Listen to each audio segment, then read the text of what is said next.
17절 말씀을 제가 봉독해 올리겠습니다.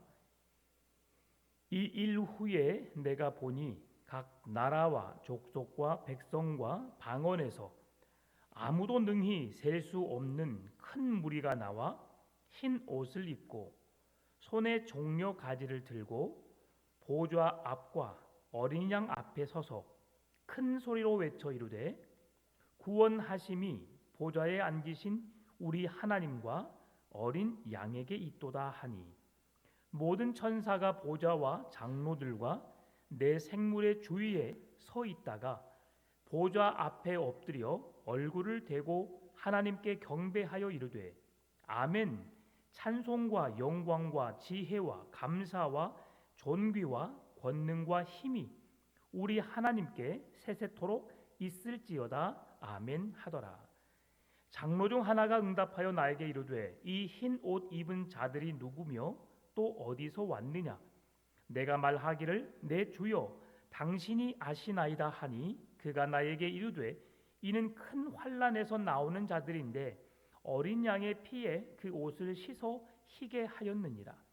그러므로 그들이 하나님의 보좌 앞에 있고 또 그의 성전에서 밤낮 하나님을 섬기매 보좌에 앉으신 이가 그들 위에 장막을 치시니 그들이 다시는 줄이지도 아니하며 목마르지도 아니하고 해나 아무 뜨거운 기운에 상하지도 아니하리니 이는 보좌 가운데 계신 어린 양이 그들의 목자가 되사 생명수 샘으로 인도하시고 하나님께서 그들의 눈에서 모든 눈물을 씻어 주실 것임이라.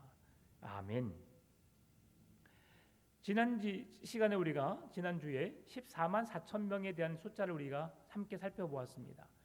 14만 4천 명은 그 수를 의미하는 것이 아니라 구원받은 자의 상징적인 수다라고 말씀을 드렸지요. 모든 나라, 모든 족속, 모든 백성, 모든 방언에서 나온 오늘 셀 수 없는 무리, 바로 이들이 14만 4천 명의 무리에 속한 자들이라고 성경은 말씀해주고 있는 겁니다. 절대로 숫자적인 14만 4천 명이 아님을 여러분 기억하십시오. 그래야만이 우리가 이단의 영으로부터 절대로 미혹되지 않을 수 있는 겁니다. 14만 4천이라는 수는 상징적인 수고 오늘 본문에서 말씀해주고 있는 것처럼 모든 나라, 모든 족속, 모든 백성, 모든 방언에서 나올 수 있는 셀 수 없는 무리, 수많은 무리, 이들이 다 하나님의 구원받은 백성이라는 것입니다. 여러분 구원을 어떻게 받죠? 예수 그리스도를 믿음으로. 성령을 어떻게 선물로 받죠? 예수 그리스도를 믿는 자에게 그냥 은혜로 주시는 선물입니다. 예수 그리스도를 믿는 자에게 하나님께서 보너스로 선물로 내 마음속에 내주에 계시도록 내게 찾아오게 하시고 내 마음에 거하게 계시고 내가 거하는 모든 공간에 시공간을 초월해서 그 모든 곳에 거하게 하시는 하나님의 은혜로 우리가 성령의 충만한 삶을 살게 되는 것입니다. 오늘 보면 우리 9절 말씀을 읽어볼까요? 9절 다시 한번 시작. 일 후에 내가 보니 각 나라와 족속과 백성과 방언에서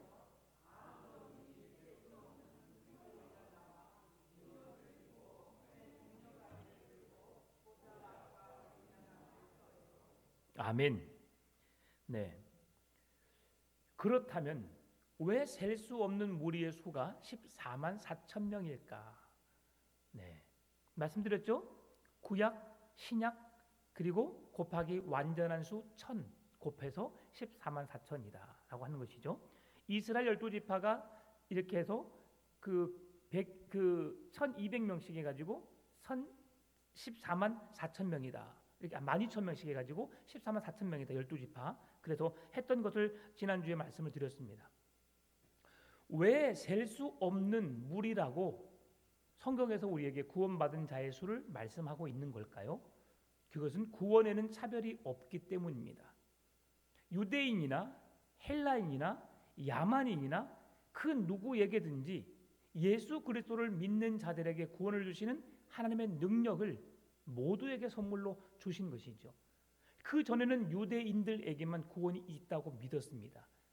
이스라엘 백성들에게만 제한된 구원이 있다고 믿었습니다. 그러나 구약 성경을 살펴보게 되면 구약 성경에 나타나는 말씀 속에서도 이스라엘 백성만을 구원하신 것이 아니라 누구든지 하나님 앞으로 나아오는 자들은 구원을 얻게 되었었습니다.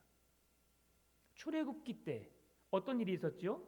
출애굽기 시대에 유월절 어린 양 그 피를 문설주에 발랐을 때에 이스라엘 백성들만 들어갔나요? 아닙니다. 출애굽했을 때에 이스라엘 백성만 출애굽했나요? 아닙니다. 그 옆에 같이 살고 있는 민족들도 함께 출애굽했습니다. 그들도 함께 홍해를 건넜습니다. 그 하나님께서 홍해를 가르시고 그 길을 걷게 하셨고 건너게 하셨고 그 모든 역사들을 그들 또한 그 무리 속에서 함께 보았습니다. 그 무리들은 어떤 무리입니까? 하나님을 믿는 무리들이죠. 하나님을 믿는 거룩한 백성들 곁에 서 있는 자들인 것이죠. 그래서 우리가 누구와 함께 있느냐, 누구와 함께 사느냐는 매우 중요한 겁니다. 왜 그렇습니까? 내가 예수 그리스도를 믿는 자들과 함께 교제를 나누고 그들과 함께 모임을 가지면 항상 그 안에서 예수 그리스도 이야기를 하고 주일이면 예배하고 수요일이면 예배하고 우리가 하나님과 동떨어진 삶을 살지 않는 거죠. 어느 곳에서나 우리가 다툼이 있고 미움이 있고 어떤 좋지 못한 일이 있다 할지라도 하나님의 거룩한 백성으로 우리가 어떻게 해야 할지를 서로 지혜롭게 이야기하고 그 모든 상황을 하나님 편에 서도록 우리가 이끄는 겁니다. 그런데 세상의 문화를 즐기는 사람들 보십시오. 무엇이 그들의 관심사입니까? 무엇이 맛있대? 어떻게 하면 돈을 잘 번대? 어떻게 하면 출세한대? 요즘에 뜨는 게 뭐래? 거기에 우리 눈이 시선이 가다 보면 결코 하나님께로 돌아올 수 없는 머나먼 길로 갈 수밖에 없음을 보여주는 거죠. 그래서 여러분, 비록 내 곁에 친구들이 많이 없다고 너무 외로워하지 마십시오. 하나님께서 여러분의 친구가 되어주시고요. 여러분의 모든 힘들고 어려움, 외로운 것들 주님께서 다 함께 짊어지시고 옆에서 그 모든 걸 위로하시고 힘을 더해주실 줄 믿습니다. 그 하나님을 소망 삼고 우리가 믿음으로 서가야 되는 겁니다. 그러면 이렇게 이 두 무리 14만 4천 명이나 셀 수 없는 자들의 그 수많은 그 무리들은 다 거룩한 하나님의 백성들로서 천국에서 영원히 살게 될 사람들임을 오늘 본문은 말씀해 주고 있습니다. 뿐만 아니라 새 노래로 주님을 찬송할 자라고 오늘 말씀해 주고 있죠. 헬라 제국, 로마 제국에서 이 종려나무는 승리를 축하할 때 사용했습니다. 승리의 입성, 군인이 나가서 전쟁에 승리에 돌아오는 그들을 향해서 종려나무를 흔들면서 호산나 호산나 외쳤습니다. 그리고 그 당시 이제 지금 예수 그리스도께서 이번 주 이제 그 종려나무를 타고 예루살렘에 입성하실 때에 그러한 일들이 어떻게 일어나냐면 예수님은 승리의 왕의 상징으로 그들이 모신 거죠. 그러니 종려나무를 흔들고 그들이 입던 옷을 바닥에 깔고 비록 초라한 뭡니까? 나귀 새끼에 불과하지만 승리한 왕들은 말을 타고 입성했습니다. 그런 말이 아닌 나귀 새끼이지만 그럼에도 왕을 상징적으로 보여주는 모습들이고요. 그리고 호산나 호산나면서 종려나무를 흔드는 것은 그를 왕으로 모시는 이스라엘 백성들의 모습을 그려놓은 겁니다. 그래서 그들이 그렇게 축하할 때, 승리를 우리가 축하할 때 종려나무를 흔들었고요. 또한 운동 경기의 승자에게도 오른손으로 종려나무를 흔들게 했습니다. 마카비 성전을 수리하고 봉헌했을 때도 종려나무 가지를 사용했던 것이 기록에 남아 있습니다. 그리고 교회는 무엇을 했느냐? 오늘 말씀하고 있는 보좌에 앉으신 구원이 보좌에 앉으신 우리 하나님 어린 양께 있도다. 나는 이 찬송 10절 말씀 한번 같이 읽어볼까요? 10절. 자, 자막은 없지만 자막 있죠. 자, 시작. 큰 소리로 외쳐 이르되 구원하심이 보좌에 앉으신 우리 하나님과 어린 양에게 있도다 하니 아멘. 교회가 외쳐야 할 소리가 무엇이냐? 구원하심이 하나님의 어린 양이신 예수 그리스도께 있도다라고 힘있게 외쳤다고 말씀해 주고 있습니다. 우리가 예배 전에 찬송을 두고 그랬어요.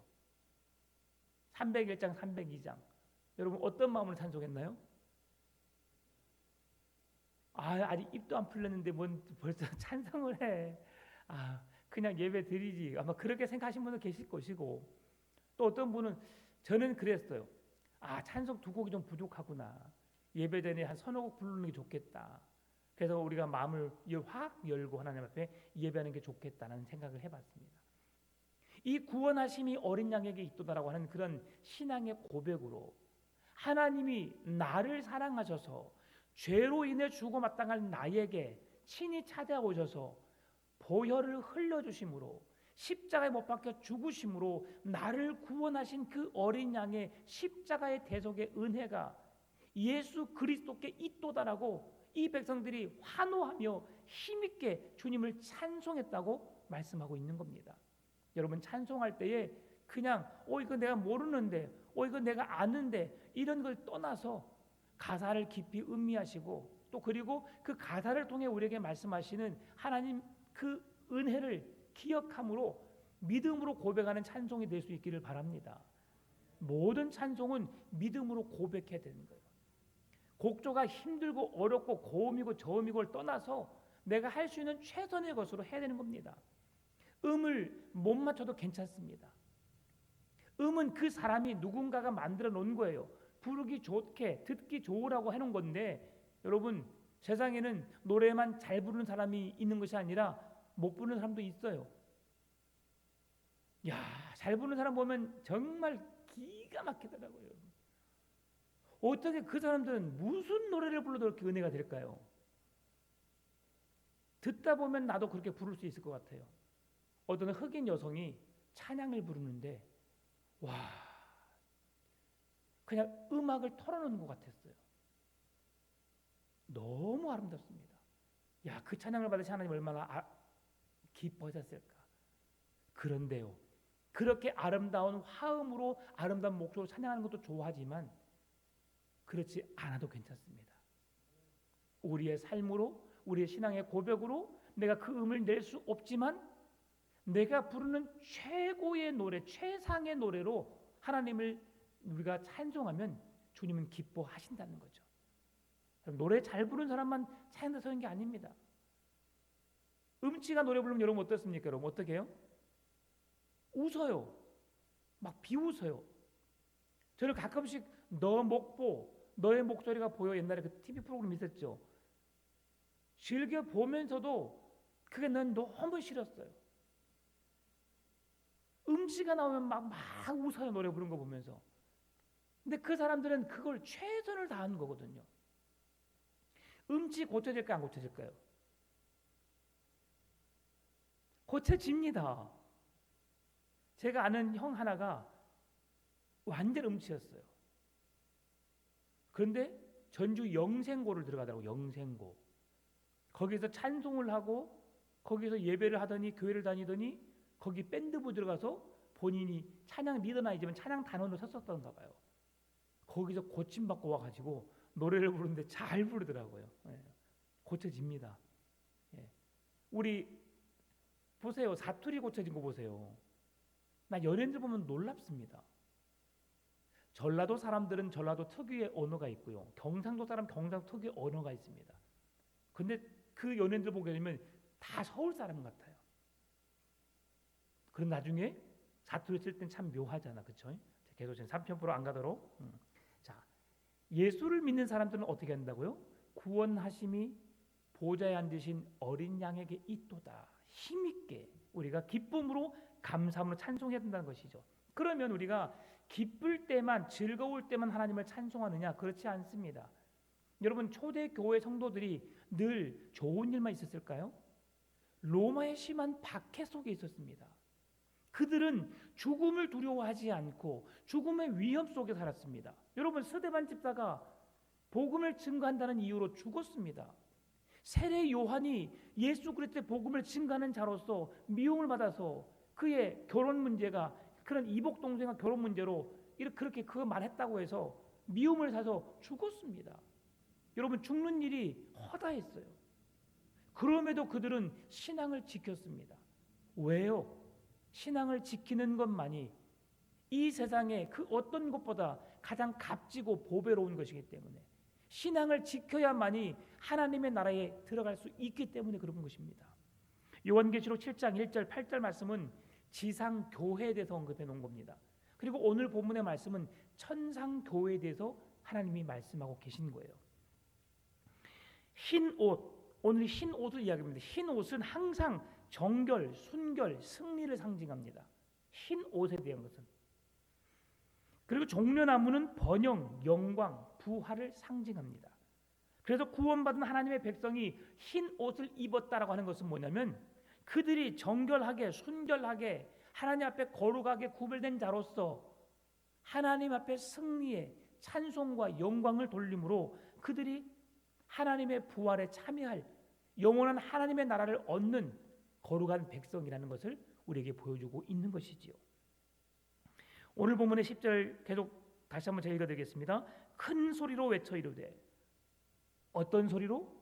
큰 소리로 구원하심이 보좌에 앉으신 우리 하나님과 어린 양에게 있도다 하니. 여러분, 날마다 구원하심이 하나님과 어린 양 예수 그리스도께 있음을 여러분들 고백하며 사시기 바랍니다. 여기서 외치다라고 하는 것은 소리 지르다, 부르짖다라는 말씀입니다. 왜 우리가 그렇게 부르짖습니까? 우리에게 구원하시는 하나님이 그 이름이 위대하시고 놀라우신 하나님이시기에 우리는 그 하나님을 찬양하기 위함으로 큰 소리로 부르는 것이죠. 그래서 주일날 여러분 찬양할 때에 앞에서 회중 찬양할 때 그냥 앞에서 마이크 대고 큰 소리 하니까 나는 크게 할 필요가 없겠지. 아닙니다. 힘있게 찬송하십시오. 할렐루야 찬양대가 찬양을 할 때에 마음속으로 힘있게 찬양을 들으십시오. 그럴 때에 우리에게 은혜가 넘치게 되는 줄 믿습니다. 찬양은 우리의 신앙의 고백입니다. 여러분 길거리 지나가면서 여러분이 무엇을 노래하고 있는지 여러분의 삶의 모습이 하나님을 닮아가는 모습인가 아니면 세상에 속한 자인가를 볼 수 있는 겁니다. 천상교회 성도가 되기를, 지상교회 천상교회 성도가 되기를 주님께서 소망하고 계시는데요. 그래서 지상교회에 있는 성도들이 어떻게 찬양할 것인가를 말씀해 주고 있는데 시편 3편 8절에 이렇게 말씀해 줍니다. 구원은 여호와께 있사오니 주의 복을 주의 백성에게 내리소서. 구원은 누구에게 속해 있다고요? 여호와께. 구원은 누가 주는 거예요? 여호와 하나님이. 여러분 요나서 2장 9절 말씀 보게 되면 나는 감사하는 목소리로 주께 제사를 드리며 나의 서원을 주께 갚겠나이다. 구원은 여호와께 속하였나이다 하니라. 우리가 몸부림칩니다. 우리가 그 구원을 이루기 위해서 몸부림칩니다. 그런다고 다 구원을 얻는 것은 아니라는 것을 말씀해 주고 있어요. 누가 주셔야만, 하나님이 주셔야만 우리가 구원을 얻는 겁니다. 여러분 그 구원을 받아 누리는 여러분 되시기를 바랍니다.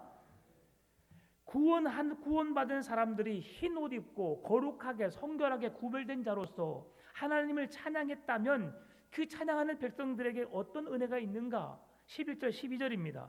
모든 천사가 보좌와 장로들과 내 생물의 주위에 서 있다가 보좌 앞에 엎드려 얼굴을 대고 하나님께 경배하여 이르되 아멘. 찬송과 영광과 지혜와 감사와 존귀와 권능과 힘이 우리 하나님께 세세토록 있을지어다. 아멘 하더라. 아멘.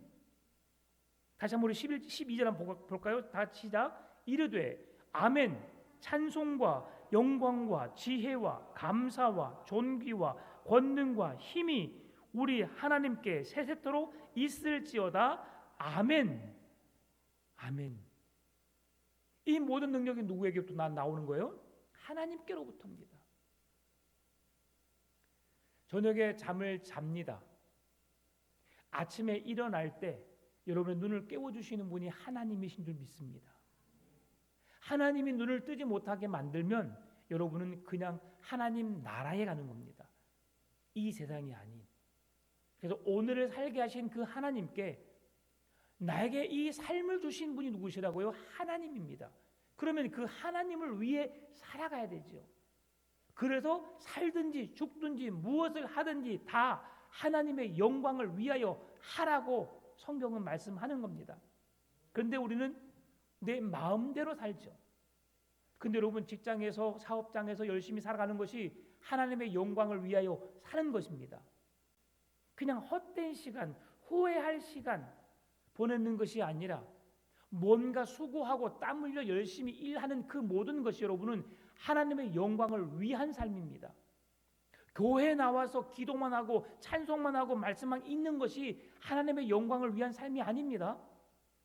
여러분, 하루하루 내게 주어진 시간 속에서 열심히 살아가는 겁니다.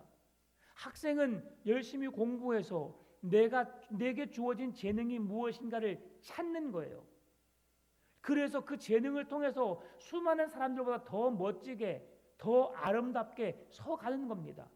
그래서 인정받는 사람, 존경받는 사람으로 서가는 거고요. 또 우리는 공부는 아니지만 열심히 직장에 사업장에서 잘 열심히 헌신하고 섬김으로 다른 사람에게 본을 보이는 거죠. 똑같은 직업을 갖고 있고 똑같은 일을 하고 있지만 나는 다른 사람과는 다른 모습을 보여야 되죠. 똑같이 화를 내고 똑같이 짜증을 내고 똑같이 힘들어하는 상황 속에서도 우리는 한 번 더 감사하고 한 번 더 웃어주고 한 번 더 우리가 긍정적인 마인드로 서 있으면 그것이 바로 하나님의 영광을 위해 살아가는 모습이라는 것이지요. 여러분, 우리의 말과 행실에 있어서 그래서 우리는 조심해야 돼요. 함부로 욕하거나 남을 비난하거나 여러 가지 좋지 못한 일들 우리가 행하면 안 되는 겁니다. 그래서 늘 긍정적으로 생각하고 하나님이 항상 이런 것, 예수님이라면 어떻게 하셨을까? 예전에 주일학교 찬양이 있었어요. 예수님이라면 어떻게 하셨을까? 이 상황에 예수님이라면 어떻게 하셨을까를 늘 먼저 고민하고 행동한다면 우리가 실수하지 않고 하나님의 영광을 드러내는 삶을 살아낼 줄 믿습니다. 오늘 12절 13절 말씀 보게 되면 큰 음성으로 이르되 죽임을 당하신 어린 양은 능력과 부하, 지혜와 힘과 존귀와 영광과 찬송을 받으시기 합당하도다 하더라. 그리고 계시록 5장 12절이죠. 그리고 13절 말씀 보게 되면 내가 또 들으니 하늘 위에와 땅 위에와 땅 아래와 바다 위에와 또 그 가운데 모든 피조물이 이르되 보좌에 앉으신 이와 어린 양에게 찬송과 존귀와 영광과 권능을 세세토록 돌릴지어다. 아멘. 이게 바로 요한계시록 5장 12절 13절 말씀은 하나님께 찬송을 드리는 우리의 모습을 이야기하고 있습니다. 영광은 하나님께서 원수를 무찌르심으로 나타내신 위엄과 연결이 됩니다. 지혜는 만유를 창조하시고 구원하시는 신적인 지혜를 말씀해주고 있고요. 감사는 하나님께서 행하신 것에 대한 자연스러운 반응으로 우리의 모습 속에서 날마다 감사로 찬송으로 기도로 주 앞에 나가는 것이죠. 존귀는 영광과 병행을 이루고요. 능력과 힘은 계시록 5장 12절에서 말씀해주는 그 모든 말씀을 우리에게 보여주고 있는 것이죠. 그래서 오늘 우리의 삶이 하나님을 찬송하는 삶, 하나님께 영광 돌리는 삶, 모든 상황에 불평불만이 아닌 감사하는 삶, 기뻐하는 삶, 즐거워하는 삶. 여러분, 어떻게 그렇게 할 수 있을까요? 항상 기뻐하라, 쉬지 말고 기도하라, 범사에 감사하라. 이는 그리스도 예수 안에서 너희를 향하신 하나님의 뜻이니라. 그렇게 살 수 있을까요? 결코 쉽지 않습니다. 그러나 그렇게 살려고 몸부림은 칠 수 있습니다. 순간 실수하고 순간 죄를 짓고 순간 잘못하지만 그럼에도 다시 노력해서 그렇게 살려고 노력하는 것이 그리스도인의 삶인 것이죠. 그래서 우리 그리스도인은 오뚜기의 삶이 되어야 합니다. 넘어지면 다시 일어서고 넘어지면 다시 일어서는 삶. 그리고 그 방향을 항상 어디로? 예수 그리스도께로 향해야 되는 것이죠. 속도보다는 방향이다. 이런 이 말씀을 늘 기억하십시오. 뭐든지 빨리 하려고 노력하지 마십시오. 좀 더디더라도 내가 정방향으로 구원의 길로 가고 있는가를 늘 점검해 봐야 하는 것이지요. 오늘 본문의 14절 말씀, 내가 말하기를 내 주여 당신이 아시나이다 하니 그가 나에게 이르되 이는 큰 환난에서 나오는 자들인데 어린 양의 피에 그 옷을 씻어 희게 하였느니라. 지금 이들에게 있어서 큰 환난에서 나오는 자들 누구라고 했어요? 흰옷 입은 자들, 흰옷 입은 자들이 정결하고 거룩하게 구별된 하나님의 구원받은 백성이라고 말씀드렸죠. 근데 그들에게 뭐가 있어요? 환난이 있다는 거예요. 언제나 그런 어려움이 우리와 함께 있습니다. 수많은 일들이 우리의 삶을 꼬고 꼬을 수 있어요. 비틀고 또 비틀어 버릴 수 있어요. 그럼에도 분명한 답은 있습니다. 쥐구멍에도 솟아날 구멍이 있다고 하죠. 네. 뭐라고? 쥐구멍에도 해뜰날이 있다 말한 거죠. 예. 네, 자. 그런 것처럼 오늘 우리들에게 있어서 너무 힘들다고 절망하거나 좌절하거나 낙심할 필요가 없다는 것이죠. 우리에게 유일한 빛은 예수 그리스도입니다. 예수 그리스도의 이름이 우리를 사망에서 절망에서 죄악에서 생명으로 구원으로 인도하기 때문이죠. 그래서 오늘 초대교회 성도들도 오늘 우리들에게도 예수 믿는 것 때문에 어려움이 있을 수 있습니다. 직장에서 교회 다닌다고 너 술 안 먹어? 예전에 그랬어요. 예전에. 그래서 많은 차별을 당하고 교회 다니는 사람들 왕따를 당하고 그랬었습니다. 근데 지금은 교회에서 어떻게 가르치냐면 더 열심히 섬겨라. 술을 먹지 않는 대신 더 일찍 출근해서 더 직장을 청소하고 정리하고 더 열심히 일을 해라. 늦게까지 퇴근을 가장 늦게까지 하면서 열심히 수고하고 열심히 노력하는 모습 보여라. 그러면 사람들이 너를 통해서 그런 일들을 역시 다르구나라고 깨닫게 될 것이다. 그렇게 살아야 됩니다. 가장 먼저 출근하고 가장 늦게 퇴근하는 자가 멋진 삶인데 가장 늦게 출근하고 가장 빨리 퇴근하는 사람, 이야 지혜롭다, 난 잘 살고 있어. 여러분 뒤에서 다 욕합니다. 그러니까 잦은 일 굳은 일 다 하고 마지막에 나가신 여러분 되셨으면 좋겠습니다. 말씀을 마무리합니다. 결론적으로 오늘 본문의 말씀 보게 되면 계시록 5장 5절에 어린 양의 승리를 회송하면서 교회가 최후 승리할 것을 말씀해 줍니다. 같이 읽어볼까요? 자, 시작.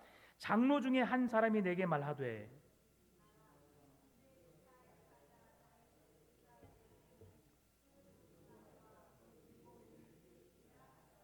아멘. 장로 중에 한 사람이 내게 말하되 울지 말라. 무슨 말씀입니까? 우리가 환난으로 인해서 어려움으로 인해서 우리가 실패하고 좌절하고 낭망하고 결국 멸망할 것 같지만 로마의 압제에 의해서 우리가 헤어나오지 못할 것 같지만 하나님은 로마를 헬라를 그 어떤 제국들도 다 멸하시고 오늘 우리에게 놀라운 구원의 은혜를 베푸셨거든요. 그건 누구를 통해서? 다윗의 뿌리를 통해서. 누구입니까?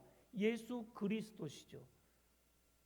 정말 감사하더라고. 모든 성경은 그러니까 다 연결되어 있어요.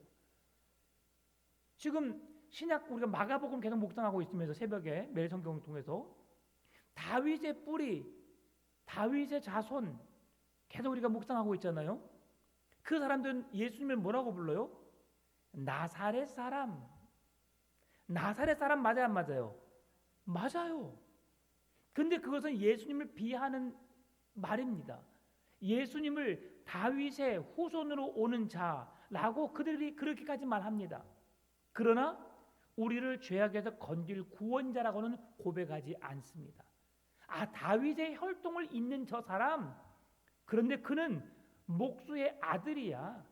나사렛 천한 곳에서 태어난 그 사람에 불과해. 이것이 그들이 바라보는 예수에 대한 관점이었습니다. 그러나 주님은 이사야서에서 예수님이 오시기 1000년 전부터 700년 전부터 예수님 뭐라고 말씀하셨어요? 성경이 뭐라고 말씀해주고 있어요? 그는 연한순 같고. 여러분 연한순 어때요? 살짝만 건드려도 툭 부러집니다. 그러면 부러지면 그것이 생명이 있을까 없을까요? 없어요. 그건 거기에서는 생명이 나올 수가 없어요. 그렇게 연한순 같지만 그런 연한순 같은 그 한 생명을 통해서 온 인류를 구원하는 능력을 그에게 주셨다는 것이죠. 그의 이름이 바로 예수 그리스도입니다. 그래서 우리가 구원하심이 하나님과 그 어린 양의 이익도다라고 힘있게 찬송해야 하는 것이죠. 계시록 7장 16절 17절 말씀, 그들이 다시는 줄이지도 아니하며 목마르지도 아니하고 해가 아무 뜨거운 기운에 상하지도 아니하리니 이는 보좌 가운데 계신 어린 양이 그들의 목자가 되사 생명수 샘으로 인도하시고 하나님께서 그들의 눈에서 모든 눈물을 씻어주실 것입니다. 이게 예수 그리스도를 붙잡는 믿음의 사람들에게 주는 소망의 메시지입니다. 여러분 너무 열심히 뛰었어요. 열심히 살았어요. 갈증이 나는데 목이 말라서 먹을 수가 없어요. 물이 없어요. 어떻습니까? 물을 마시지 않으면 여러분 사람은 죽습니다.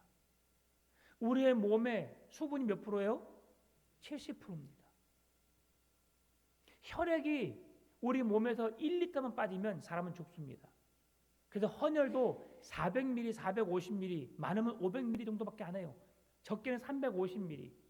그 사람에 의해서 이 350ml를 하게 되면 3개월 안에 다시 그 피가 채워집니다. 근데 헌혈을 했는데 교통사고 나서 피를 많이 흘렸다. 그럼 어떻게 해야 돼요? 수혈을 해야 됩니다. 우리에게 몸이 수분이 없으면 피가 없으면 죽는 거거든요. 그런데 예수님께서 뭐라고 말씀하십니까?